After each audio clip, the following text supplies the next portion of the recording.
మీ web series 'మామిడాకులు' ఏదైతే ఉందో పెద్ద హిట్ అది సోషల్ అవును మీడియాలో గాని. అవును అవును ప్రసాద్ బెహ్రాతో యాక్ట్ చేశారు. అవును కట్ చేస్తే ప్రసాద్ బెహ్రా మీరు కమిటీ కుర్రోళ్ళతో హిట్ కొట్టారు. అవును. బట్ ప్రసాద్ బెహ్రా ఒక్క మామిడియాకులే కదండి. ప్రసాద్ బెహ్రాతో నాకు పరిచయం 7 ఏళ్ళు. ఓకే. ఎక్కడంటే ఈటీవీ ప్లస్‌లో 'లైఫ్ ఈజ్ బ్యూటిఫుల్' అని ఒక సీరియల్ నడిచింది. హ్మ్. అప్పుడు ప్రసాద్ బెహ్రా ఆ సీరియల్‌లో వన్ ఆఫ్ ద హీరో. హ్మ్. రఫెక్ షా, ప్రసాద్ బెహ్రా, ఇమ్రాన్ వీళ్ళంతా ఇప్పుడు సీరియల్స్‌లో హీరోగా ఉన్నారు. సతీష్ గారు. ఆ! నేనప్పుడు విలన్‌గా ఎంటర్ అయ్యాను ఆ సీరియల్‌లో. ఓహ్! నేను విలన్‌గా ఎంటర్ అయ్యాను. అప్పుడు వీళ్ళు హీరోలు. హ్మ్. అప్పుడు వీళ్ళందరూ పరిచయం నాకు. వాళ్ళందరూ అప్పుడెలా ఉన్నారో ఆ రోజు, ఈ రోజుకి గూడా అలాగే ఉన్నారు. నాకు చిన్న డౌట్. హ్మ్. ప్రసాద్ బెహ్రా గారు ఎవరైతే ఉన్నారో ప్రసాద్ బెహ్రా మీద యాటిట్యూడ్, ఈగో ఎక్కువ, యాటిట్యూడ్ ఎక్కువ. అంటే కొంతమంది మాట్లాడుకోవడం, అతను ఎవరికి రెస్పాండ్ అవ్వడు. లైక్ ఇంటర్వ్యూస్‌కెళ్ళినా కూడా ఇంటర్వ్యూస్ ఇవ్వడు. ఇలాంటివి వింటూ ఉన్నప్పుడు అంటే మీరు 7 ఇయర్స్ బ్యాక్ చూసిన ఏదైతే డే 1 చూసిన ప్రసాద్ బెహ్రా గారు, ఇప్పుడు చూసిన కమిటీ కూరల ప్రసాద్ బెహ్రా గారు మధ్యలో కూడా వెబ్ సిరీస్ చేశారు. హ్మ్. హ్మ్. బట్ మీరు గమనించింది ఏంటి? అంటే ప్రసాద్ బెహ్రాకి యాటిట్యూడ్ ఇవన్నీ ఉంటాయా? లేదబ్బా! నేను మిగతా వాళ్ళతో ఎలా ఉంటాడో నాకు తెలీదు. అంటే హ్మ్. నేను మిగతా వాళ్ళ దగ్గర ఎలా ఉంటాడో నేను హ్మ్. చూడలేదు హ్మ్. గదా!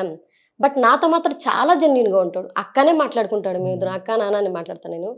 అరే! అరే! నేనైతే అరే అని పిలుస్తాను ఒక్కోసారి. అరే! హ్మ్. అరే! నా సీన్ ఏంట్రా? లేకంటే అక్క రాస్తున్నావు ఉండవే. చాలా జెన్యూన్‌గా ఉంటారు. అంటే మనం ఈ ఈ ఇండస్ట్రీలో ఏంటంటే ఏదన్నా ఇది నా దగ్గర అవ్వదు అని చెప్తే ముందు అతని దగ్గర నుంచి నెగెటివ్ వెళ్తది.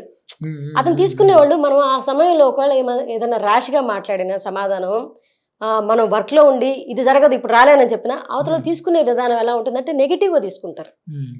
అది నెగెటివ్ మనం అవతలోడు పోర్ట్రే చేసేదేలే వాడికి యాటిట్యూడ్ అబ్బా!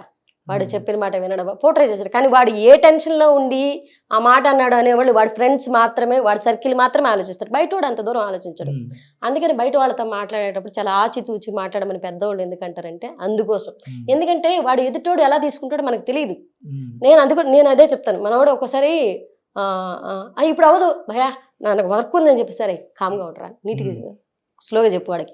వాడు హ్మ్. అర్థమయ్యేటట్టు చెప్తే మనకసలు ఏ బాధలు ఉండదని. హ్మ్. కానీ వాడు చాలా మెచ్యూర్డ్ అండి. హ్మ్. చాలా మెచ్యూర్. చాలా జెన్యూన్ పర్సన్. అంటే హ్మ్. ఇక్కడొకటి, బయటొకటి వాడికుండదు.